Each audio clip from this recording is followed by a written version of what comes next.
Muhammad ibn Abdullah wa ala alihi wa sahbihi wa qarabatihi wa dzurriyyatihi ajma'in wa tabi'in ila hadi wa syuhada wa salihin khususan lil imam qutbil maqam sultan al awliya sayyid syekh Abdul Qadir al-Jilani wa ila ruhi qutbil ahwali سيد الإمام أبي يزيد البستامي وإلى روح قطب العالم سيد الإمام أبي حامد محمد بن محمد الغزالي إلى روح سيد الشيخ محمد بن عبد الكريم سمن المدد إلى روح سيد الشيخ محمد أرشد بن عبد الله البنيوي سيد الشيخ محمد كشوي الله بن ناجي إسماعيل سيد الشيخ محمد بن شعراء خصوصا إلى روح سيد الإمام يحيى بن شرف النووي سيد الإمام شيخ عبد الرحمن بن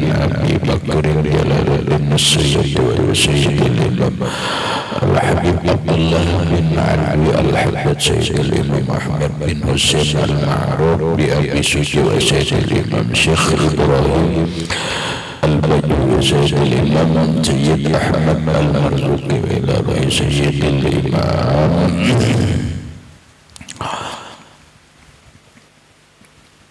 شيخ محمد نواوي بن عمر البنداني ولأرواح أهل سندنا المتصل إليهم خصوصا إلى روح سيدي ومرشدي ومربي الروح سيدي شيخ محمد زين بن عبد الغني أرواح جميع مشايخنا ومشايخنا من الله الكريم يتبشر بالرحمة والمغفرة ويعد درجات بالجنة يعد علينا وعلى أهل بيتنا وأولادنا وذرياتنا من بركاتهم ومن بركة علومهم وأسرارهم وأنوارهم ومعارفهم وكراماتهم بسر النبي وآل النبي لهم الفاتحة.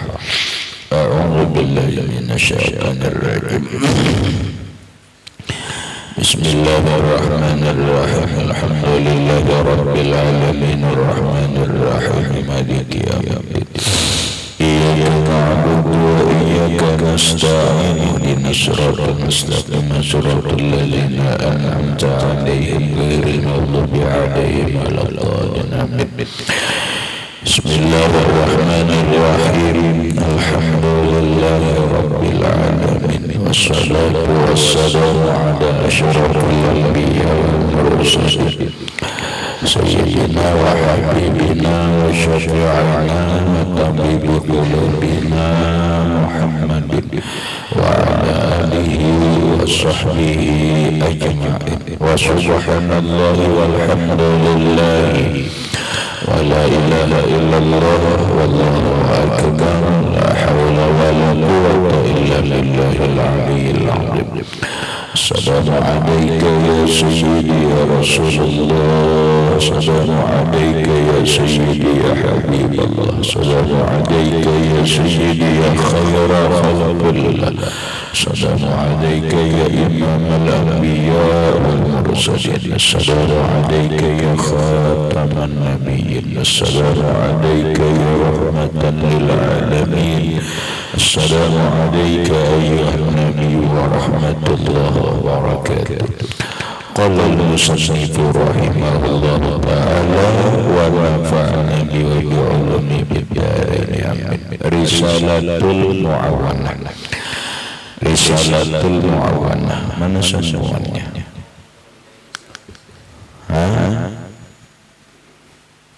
Apa? Iya tahu. Halaman berapa? Yang sama halaman. Kedua sama ya. Nama bacanya apa? Wa awallahu ilamu Isa.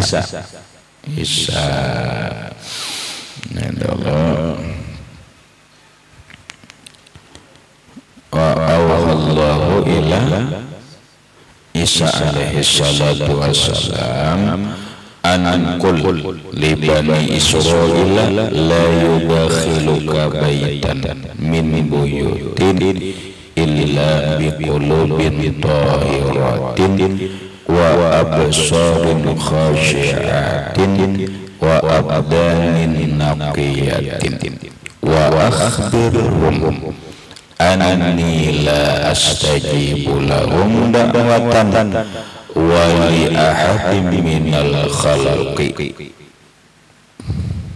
qablahum adalah muslimatun.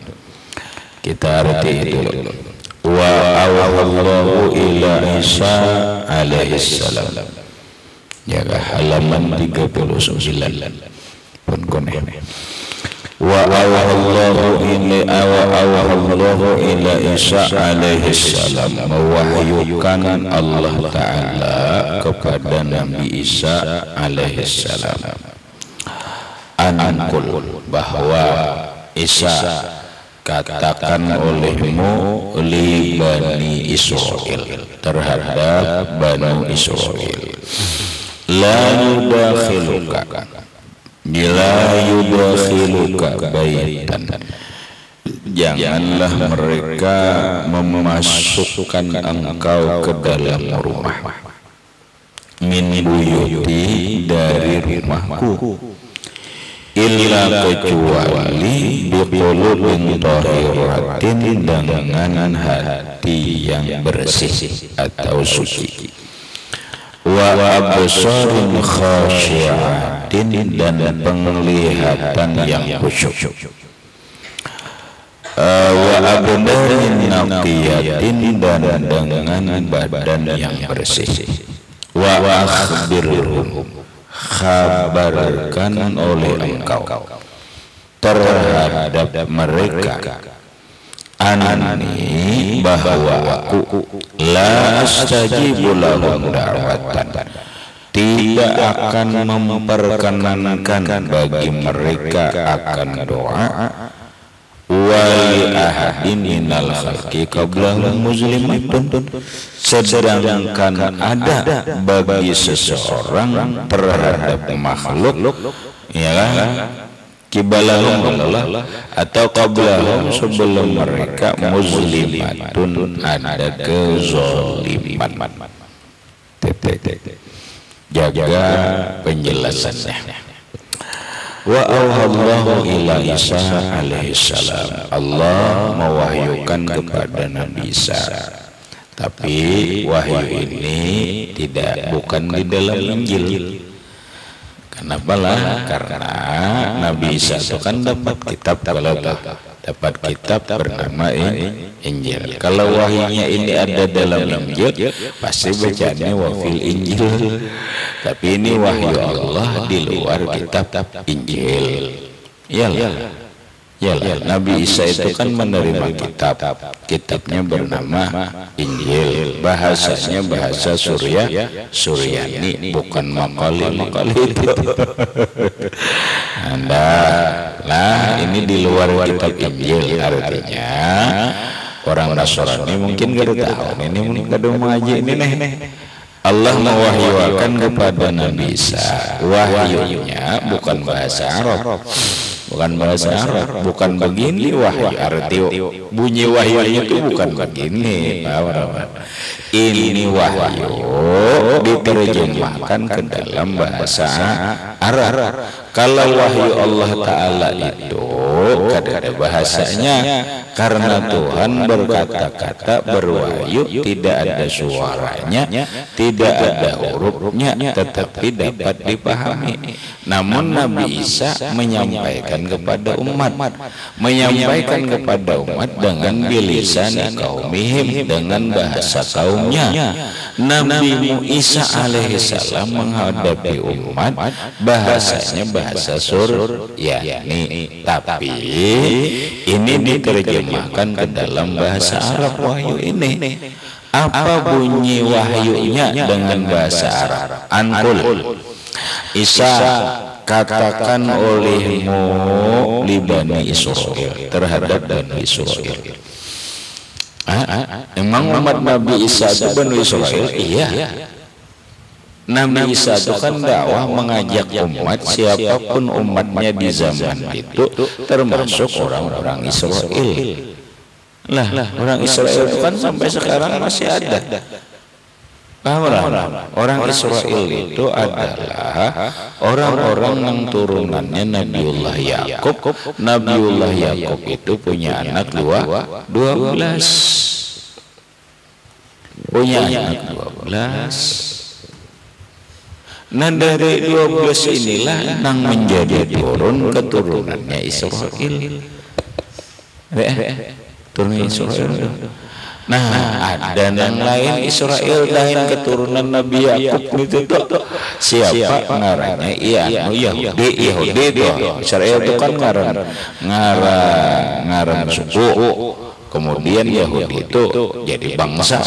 Cuma ini Yahudi itu jadi kelompok juga. Ini Israel jadi bangsanya Israel. Yahudi itu sebenarnya agama Yahudi, tapi disebut dengan orang-orang turunannya namun tiba agamanya Yahudi, sehingga mereka disebut Yahudi. Nah ada Yahudi nang di luar keturunannya Nabi Yakub, disebut dengan Yahudi Kazari. Nah Yahudi Kazari itu Yahudi yang bukan keturunan Nabiullah Yakub alaihissalam. Gitu. Nah ada Nabi Isa-nya sendiri pang keturunan nama yang jelas Nabi Isa bukan Arab. Nabi Isa itu bang keturunan siapa? Iya keturunan Nabiullah Yakub juga. Di mana? Ya di Nabi Isa ini kan anak Maryam. Maryam ini anak si Imran kan gitu. Imran ini sampainya kepada Nabiullah Yakub. Nabilah anak cucu Nabiullah Yakub ini disebut Israel. Cuman sadang marah kelakuan orang Israel ini sadang nyana kali Israel ini. Makanya ujar Allah Ta'ala mau Isa sampaikan lawan Bani Israel umatmu itu sampaikan la yudakhiluka baitan dan buyuti illa biqulubin zahiratin la yudakhiluka, janganlah mereka memasukkan engkau baitan ke satu rumah min buyuti dari rumah-rumahku illa biqulubin zahiratin, kecuali dengan hati yang bersih. Kan Nabi Isa ini Nabi Isa ini dakwah kemana-mana dakwah deh, ngajak umat kepada beriman kepada Allah, bertauhid kepada Allah Subhanahu wa Ta'ala. Dan Nabi Isa itu kan punya rumah. Jadi Nabi Isa itu kan dibulihkan kada, kayak kemana? Boleh kada di rumah. Amin kan boleh lebih ke rumah ada rumah Nabi Isa di rumah, pahamlah Nabi Isa di rumah. Bahasa orang kampung sabilah kapan sakaping bapan bisa tuh ada bisi rumah. Ada bisi apa lagi sebiji rumah. Saking miskinnya sidin mencari juga. Ai memang sidin kadang cari dunia, cari dunia ada. Makanya Nabi Isa itu bergelar nama Al-Masih. Kenapa Nabi Isa itu digelar Al-Masih? Salah satu riwayat mengatakan Al-Masih itu tapak betis rata. Tapak betis ini rata, ada kita tuh belengkong sedikit tapak betis. Kenapa? Iya karena Nabi itu penjalan. Nabi Isa itu sayyahin, berjalan-jalan tuh bang. Tapi berjalannya Nabi Isa ini dalam rangka dakwah, menyampaikan risalah. Dakwahnya pun kemana? Kadang ke rumahnya Allah Ta'ala. Mana rumah Allah Ta'ala di bumi ini? Nah kalau dalam Islam rumahnya Allah Ta'ala itu adalah masjid. Bukan berarti Allah Ta'ala bukan di masjid. Nah kayak Baitullah Ka'bah itu kan disebut Baitullah. Baitullah itu kan artinya rumahnya Allah. Oh berarti Tuhan bukan di Baitullah. Kada kayak itu. Baitullah itu disambat Baitullah rumahnya Allah tuh dapat baitun minallah bisa rumah dari Allah Ta'ala. Paham? Bait dapat itu kan ada dapat min dulu, baitun minallah rumah dari Allah. Itu satu. Bisa aja baitun min rahmatillah rumah dari rahmat Allah Ta'ala. Ka'bah itu disebut Baitullah rumahnya Allah. Rumahnya Allah itu nang dimaksud itu ada rumah tempat bertinggalnya min rahmatillah dari rahmat Allah Ta'ala. Lamun Allah Ta'ala bisi rumah kayak kita manusia kada usah jadi Allah Ta'ala, kada usah jadi Tuhan mun gaya makhluk. Orang Allah Ta'ala itu mukhalafah lil hawadisi. Allah Ta'ala bukan mukhalafah lil hawadis. Innal masajida buyutullah fil ardi. Itu dah ujar Rasulullah sallallahu alaihi wasallam, buyutullah fil ardi al masajidu, rumah-rumahnya Allah di permukaan bumi ini yaitu masjid. Napa maksudnya? Buyutun min rahmatillah, rumah tempatnya rahmat Allah Ta'ala itu di masjid. Jadi bila kita nih hendak tumpukan rahmat Allah Ta'ala, buka ke masjid.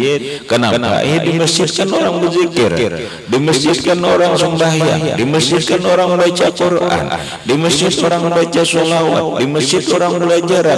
Berarti rahmat.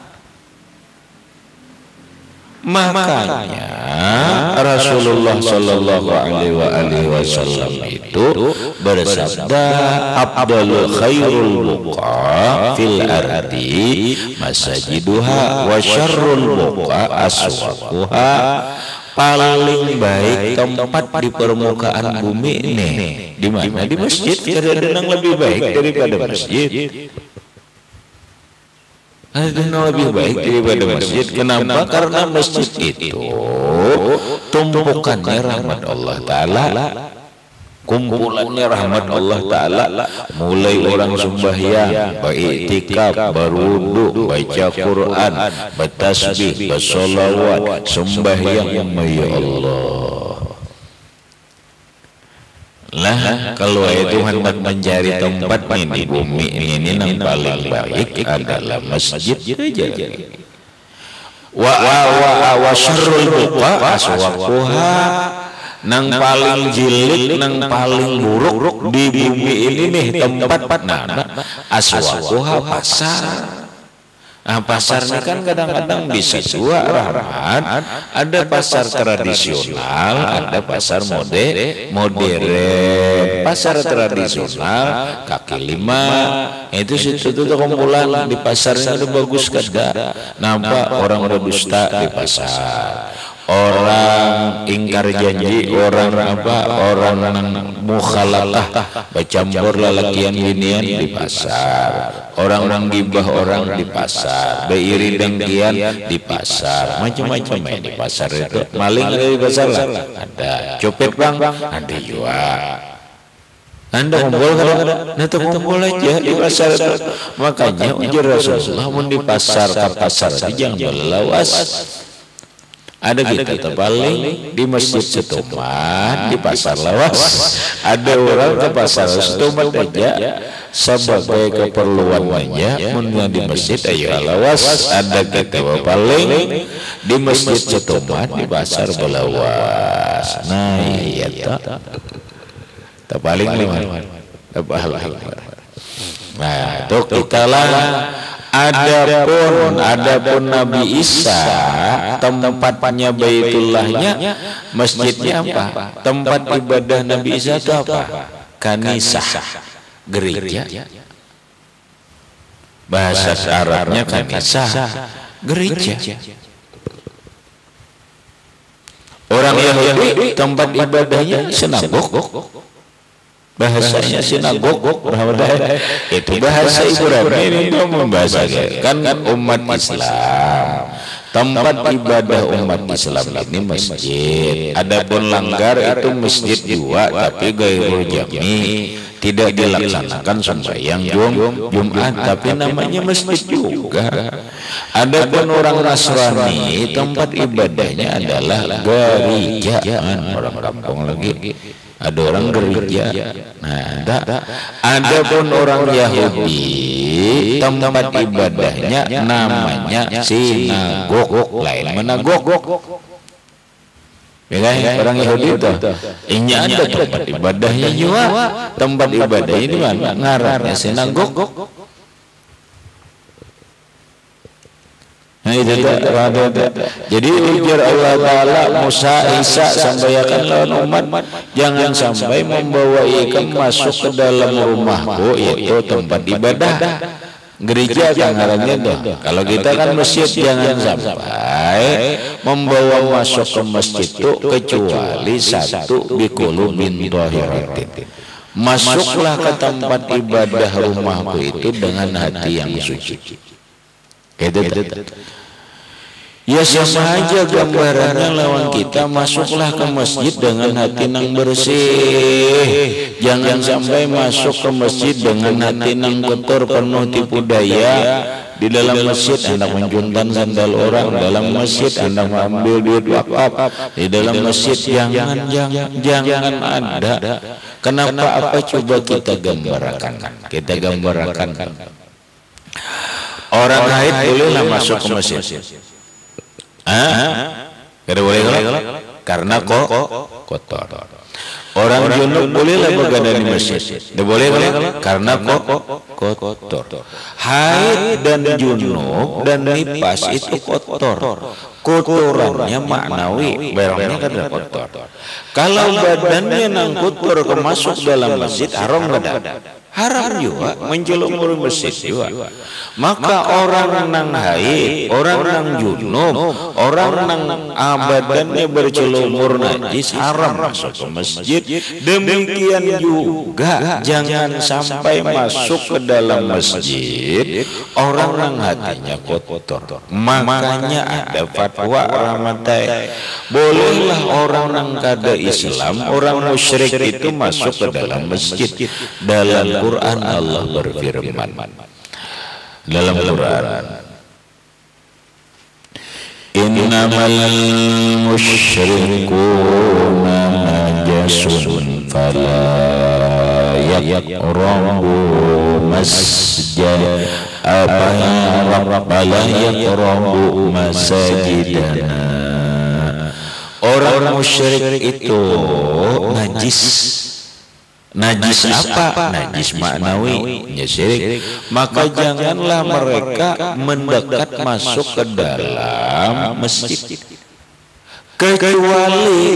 kecuali mereka itu masuk ke dalam masjid dengan membawa hati yang bersih. Caranya apa? Jangan ada tujuan nang kada benar masuk ke masjid, sehingga orang kafir, orang nang kada Islam masuk ke masjid, kalau tujuannya baik diizinkan boleh, tapi kalau dengan hati nang kotor jangan. Jangankan orang musyrik, orang Islam pun kalau masuk ke masjid jangan masuk, ya Allah Ta'ala, jangan dibawa masuk kecuali dengan hati nang bersih. Masuklah ke masjid dengan hati nang bersih. Jangan ada tipu daya. Jangan ada masuk ke masjid itu hati dengan kebencian dan kedengkian. Jangan ada hati masuk ke masjid itu jangan ada dendam, jangan ada riya, jangan ada hendak baaga.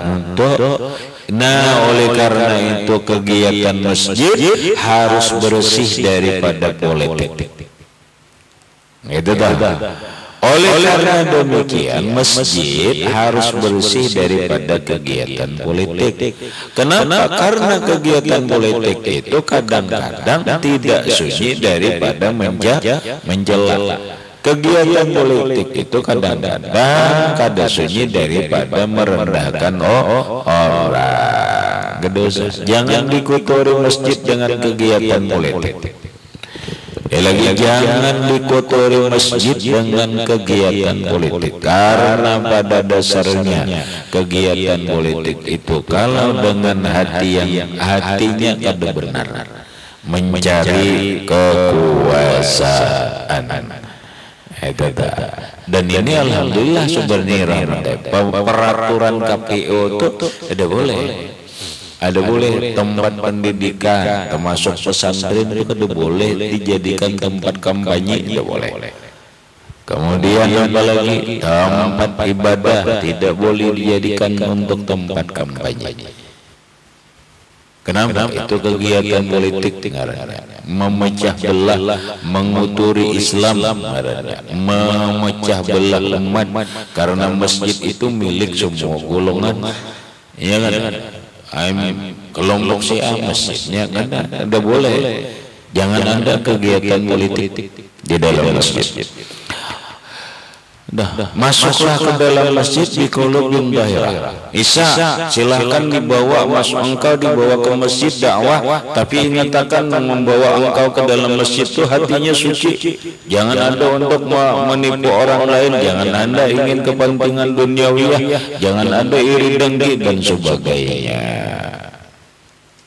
Yang kedua berikutnya wabsarin khasyatin, masuklah ke dalam tempat bahasa siapa? Bahasa asani Nabi Isa ke tempat, masuklah ke dalam masjid tempat ibadah itu dengan pandangan yang khusyuk, jangan bolingau, orang Jawa kada paham. Tengok sana, tengok sini, itu namanya pelingau di dalam masjid. Khusyuklah di dalam masjid itu, matanya inilah dengan khusyuk. Jangan mencuri pandangan di dalam masjid, jangan mencuri macam-macam lah pokoknya. Masuk ke dalam masjid dalam keadaan mata yang khusyuk. Mata yang khusyuk itu adalah fokus apa? Kalau memang belajar di dalam masjid, fokuslah mata kepada belajar. Kalau memang di dalam masjid belajar kitab, fokuslah mata kepada kitab. Kalau memang di dalam masjid membaca Al-Quran, fokuslah mata kepada membaca Al-Quran.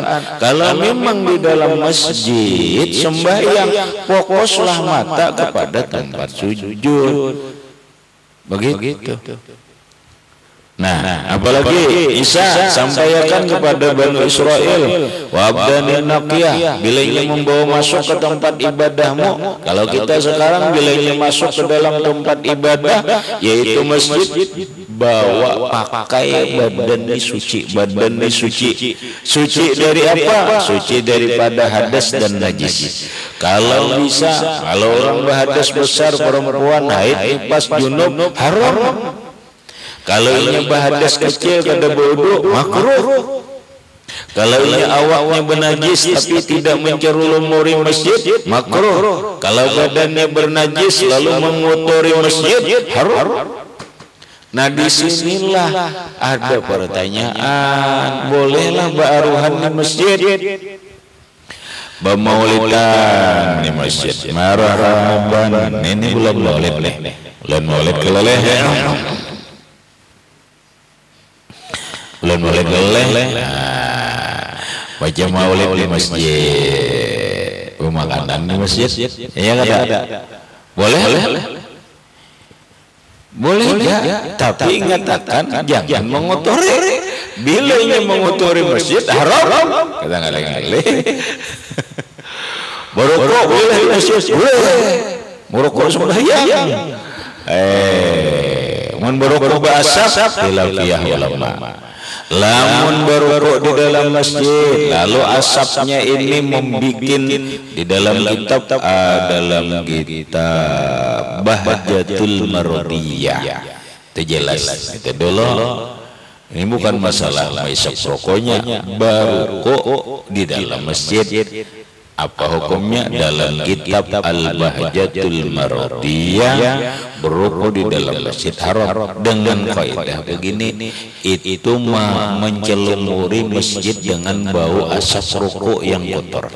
Nah mana nang mengotorinya asapnya itu di masjid pun baroko orang bersepuluh rapat di dalam masjid barokoan nang gaya dalam kereta nang gaya di dalam bis masjid nang gaya di gardu asap rokok baca dalam kitab tuh malaikat rahmat di dalam masjid yakrahuna rihahu merasa nyaman terganggu lawan bau rokok terganggu lawan bau rokok. Mana nang bau rokok ditahan dulu jangan di masjid. Jangan merokok di masjid. Kalau bina menjelumuri masjid di masjid ini awak gin disuruh bersih masuk, jangan motori. Alah.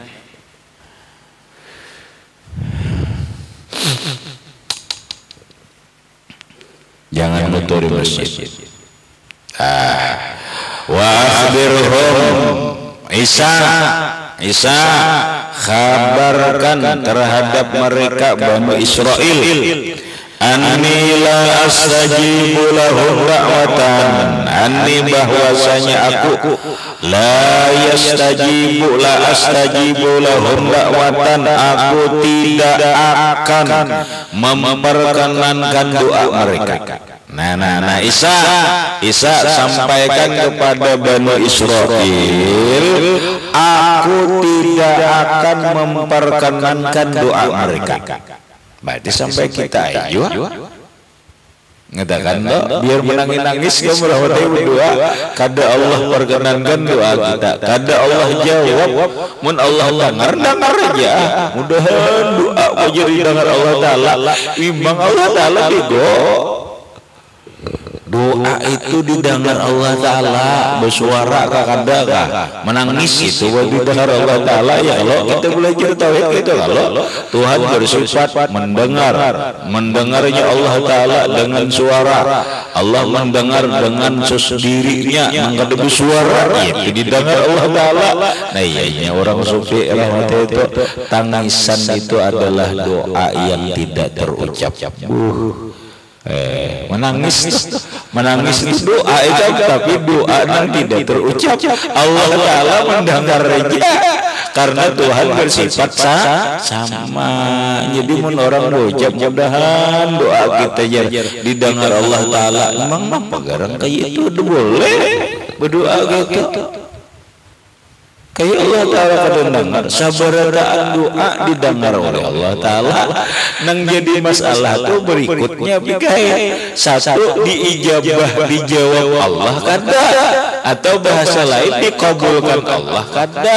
Lamun doa sabaradaan didengar Allah Ta'ala. Nah mengatakan jangan umpatan kena mudah-mudahan doa kita didengar Allah Ta'ala. Nyata didengar Allah Ta'ala jangan mudah lagi. Namun nyenang domini namun nyenang gaya ini mudahan doa kita dikabul Allah. Mudahan doa kita diijabah Allah. Itu tapi nina Allah Ta'ala mendahkan Isa sampaikan lawan Bani Israel aku kada akan memperkenankan doa mereka termasuk kita. Ingat akan doa kita kada akan dikabul Allah, doa kita kada akan diijabah oleh Allah kalau wali ahadin minal khalqi qablahum muzlimatun kibalahum ya. Kalau ada sementara ada seseorang makhluk Allah di sisi mereka ada kezaliman. Maksudnya apa? Biar engkau berdoa tangis darah kalau engkau ada menzalim orang lain doamu kada padahalnya doanya kada kau jawab ya Allah Ta'ala.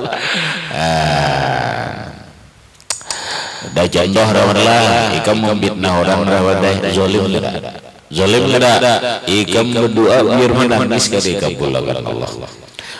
Ikam mengambil hak orang ini warisan biasanya warisan mengatakan warisan itu harus diserahkan kepada hak orang yang mewaris itu. Apabila ada perilaku yang culas kepada ahlul warasah, ini biasanya berlaku begini: orang berbini dua, orang berbini tiga. Berbini duanya sudahlah, berbini dua jelas. Orang berbini dua, bini pertama resmi di pengadi KOA, bini yang kedua kada resmi. Tapi bini pertama ini banak dua atau banak sekong, maka sugih nang laki ini sugih, laki ini sugih.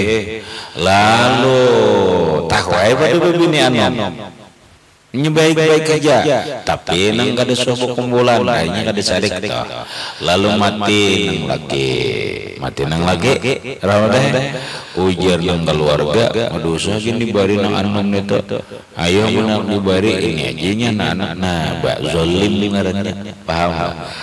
Aturan di dalam agama, bini anom tuh mewaris, ada jatahnya, presentasinya ada. Anak bini anom itu mewaris, ada presentasinya, jatahnya.